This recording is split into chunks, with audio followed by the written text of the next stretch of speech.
All right, here we go. Academic Writing Test, Part 1, the line graph. We're going to take a look at some tips today.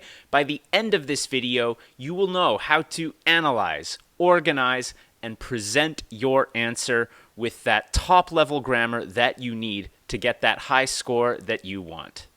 Remember, learning a language takes time, it takes practice, and it's a habit. So you're going to practice everything we do here. You're going to practice until you get it right.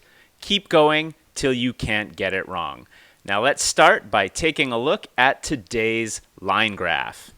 All right, there it is, today's graph. Today we're going to take a look at how to get a top score. If you're aiming for that 6.5 or 7 or even higher, by the end of this lesson, you will know what you need to work on.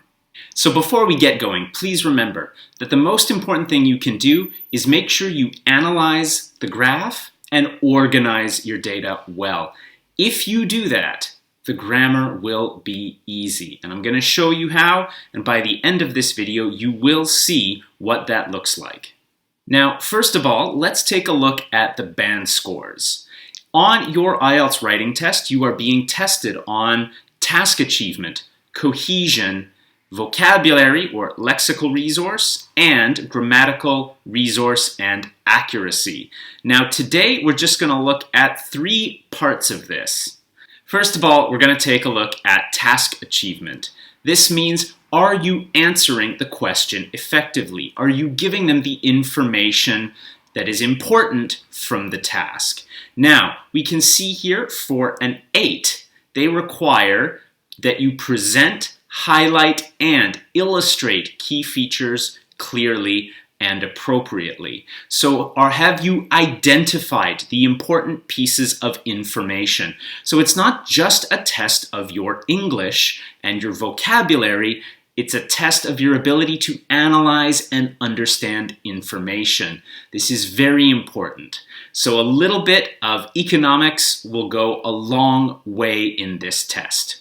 And you can see down here, even for a 7, it mentions clearly present and highlight key features, but could be more fully extended. So I will be presenting how to extend for the higher score up here, 8. But even if you don't quite get all of it, you can still get that 7 that you want. 2 things that I'll also mention here is a really good idea that you should support the trend with data. So you don't just say it goes up or down, but you present appropriate data to show how numbers go up or down in this test.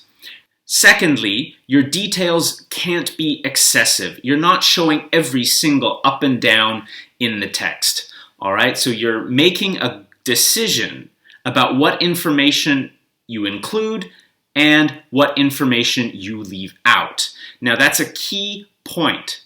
There's no right or wrong, but you want to make sure you're making a choice about what information to include and what not to include.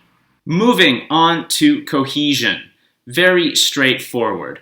Are you organizing your ideas logically? All right, so up here, this is for the 8. Is your information in a logical sequence?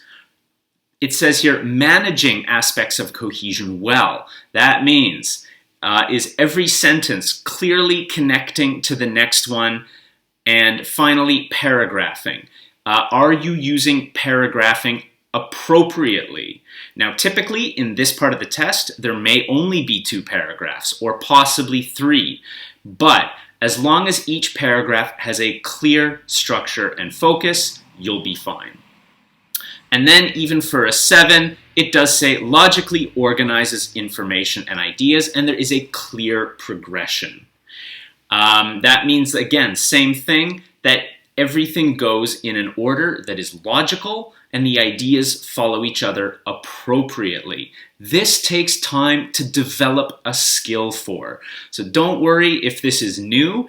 If you review this video, if you review this technique, you will get better at it.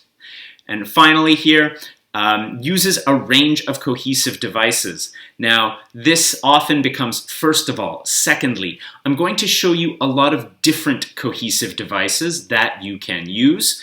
Finally, let's take a look at grammar. You can see here, for an 8 up at the top, uses a wide range of structures. Today, you will see that.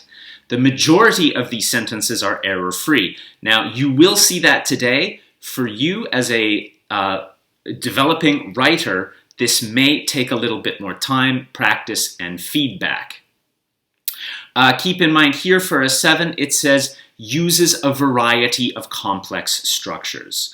So either way, you want to have some range of complex grammar structures, and I will show you some of those in this video. And remember, there are dozens of videos on this YouTube channel, on this site. You can check them out. I repeat very similar lessons in each one. Also, grammar. There must be some control of grammatical accuracy. Again, get feedback from your teachers. This is really going to help you identify the mistakes you're making and stop making them.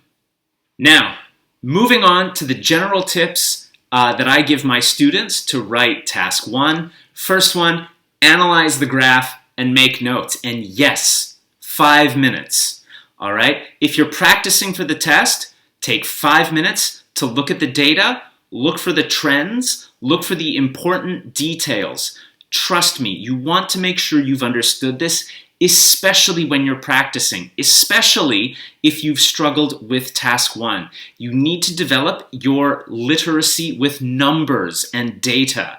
So take 5 minutes, and remember, if you do 5 minutes of analyzing and organizing, 15 minutes is more than enough time to finish writing.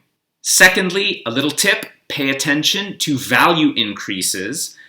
Usually there's a beginning and an end. Notice how those change. Secondly, if anything increases or decreases by 50% or 100% or 33%, that is important to note.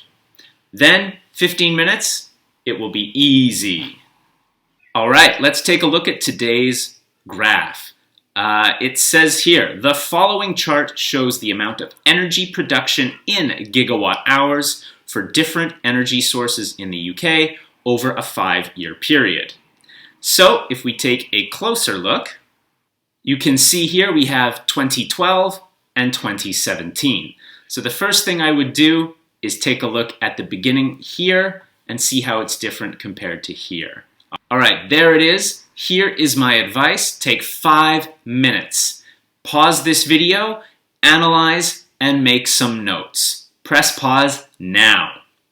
All right, I'm sure you paused it and made notes. Let's take a look at my notes. All right, now the first thing I noticed is that the UK's electricity generation between 2012 and 2017 dropped. All right. Now, you don't always have to do this, but what I did was I actually calculated all of these together, and I found the number 325,000. When I calculated all of the amounts here in 2017, it had dropped to 270,000. So that's a noticeable drop in the overall production of energy. Now, I'm sure most of you noticed, clearly we have coal up here, and they begin as clearly the most common form of electricity generation, but then it falls all the way down here. So, of course, that's the first one, and I've got it here. Coal, massive drop. Now, I did the math. So, in 2017, it's 1/7 of the original value. That is a massive decrease in its value. So again, here we're close to 20,000, here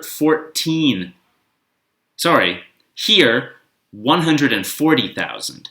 Very simple, you divide it, you get 7, it's a 1/7 drop. So now it's the second lowest. This will also be important later. For gas, it started here as the second most common, and then there was this, it was pretty flat, and then it increases and it becomes the main source.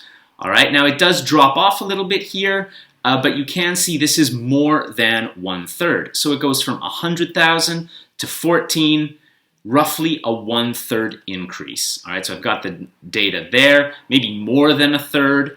It's important to note that. You don't have to be super, super accurate, but you can be general. Nuclear, no overall change. I did note this, that there was a bit of a dip here. I did also notice that here in the beginning, it's about half the value of coal. Now, that's not always very important, but you can see, you know, that's a pretty big difference. I may or may not decide to include that. Now we start to have some fun. We look at renewables and oil. Oil, you can see here, it pretty much stays the same, nothing really interesting. Renewables, however, is very interesting. So it goes from about 5,000 to approximately 35,000. A 7-fold increase, all right? Now, I thought that was interesting. Coal dropped to 1/7 of its original value, and renewables had the opposite trend. It increased 7-fold. So even though you can see here, it's the third most common fuel source, and it's a very small proportion, it has shown the most growth. Even though this one has increased by a third, this one has increased 7 times. That is tremendous growth, and that's worth mentioning.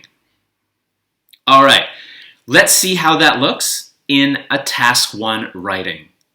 All right, here we go. Here's the really fun part. So, first of all, my first paragraph is very simple. The chart shows the amount of energy production in gigawatt hours.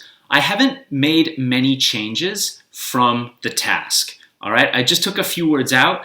My advice is do not spend 2 minutes or 3 minutes trying to carefully paraphrase everything. I do not count that first sentence in my word count, all right? I just make a few small changes, I don't think about it, and I leave it like that. Don't spend too much mental energy trying to come up with a fancy way of writing that. Then I mention here, overall, the amount of energy produced drops. All right, so the full amount has come down while coal became a far less important energy source. All right, so I could have mentioned renewables becoming more important, but I've decided to just mention coal becomes far less important. All right, the overall amount drops. Now, there's not really much to tell you how to break it into the paragraphs, so I kept it quite simple. I went with the 2 top ones, so the one that began as number 1 and the one that ended as number 1 as my first paragraph. Now, again, there's no right or wrong, but that was the choice I made. So if we take a look here, in 2012, coal was clearly the main source of energy. All right, so I put that in there. That's my first sentence. Clearly, this is all about coal. However, it began to immediately fall. Now, this is important. It shows that we have the trend. Coal fell, dropping to roughly 21,000. So trend, data. Trend, data. I give the trend, I support it with the data. Never forget those 2 words together. Trend, data. Then, the next most common energy source was gas. And then I've added here 1/7 of its initial value. Now, I haven't said at this point that it is now the second most common. I could include that. I've chosen here not to. That should be fine. The next most common energy source was gas. All right, so keep in mind here, I'm using past simple in all of this. All right, you could do it with present simple, but I'm using past.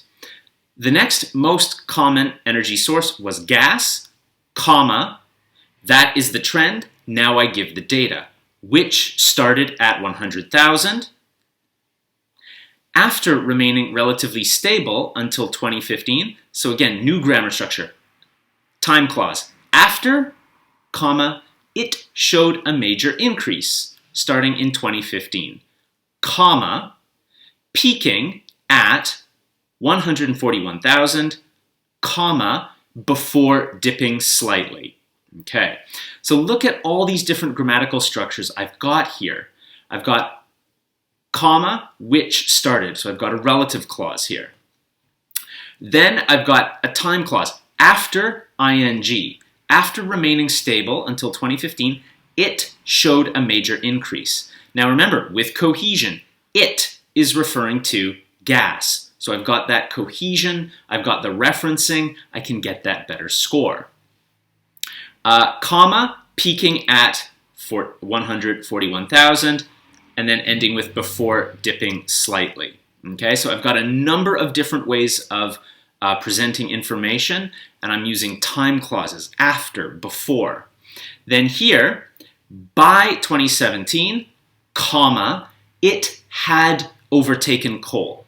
All right, so this is a key point. By past perfect, it had overtaken coal and had become the main source of energy. So in this one paragraph, we've got participle clauses, we've got relative clauses, we've got past perfect. You are in a very good situation for your grammar score. Also, perfectly organized. Moving on to the next part, I've got nuclear power generation remained relatively stable, comma, okay, there's the trend. Now I'm going to give the data, starting at roughly 70,000, full stop. It ended the period at the same amount, despite a brief dip in 2014. So nothing really happened here. In the big picture, it's not that important.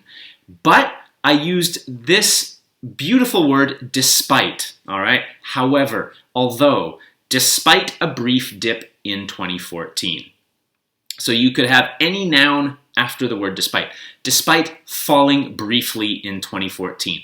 Despite dropping in 2014. It's fine. Then, renewables and oil began the period at the lowest level, roughly 5,000. All right, so very simple sentence there. I've left it quite simple. Again, past tense, and then the data there. I've used the word roughly just to be careful. Renewables showed massive growth, trend. Now, if you look at the data, it kind of, it rises quite a lot here, then not so fast, and then faster, and then not. So it's inconsistent. I'm not going to mention that. I'm not going to talk about it raised, and then it plateaued, and then it increased, and then it plateaued. That's excessive detail. So I just use consistently rising until 2017, comma, at which point it reached. And that's beautiful to put after a word if you're going to add that adjective clause. At which point it reached nearly 35,000. And then I highlight it, a nearly 7-fold increase. So I'm highlighting that point there. Despite only making up a small fraction of the overall energy production, it showed the most growth. Maybe I want to talk about the fact that coal dropped a lot and that renewables increased a lot. I'm going to leave that out. I don't think it's that important. Conversely, oil remained unchanged throughout the period. That's fine. I'm not going to mention anything more. That's it. Anyway, everybody, there it is. I hope you found that helpful. Please remember, rewatch the video if you need to. It takes time to internalize a lot of these concepts, and they are tricky. And I said right here, practice and internalize. That is one of the most important things to remember with language. In your language journey, in your writing journey, remember, language is a habit. So practice until you get it right, and then keep going till you can't get it wrong, and I'll see you again soon.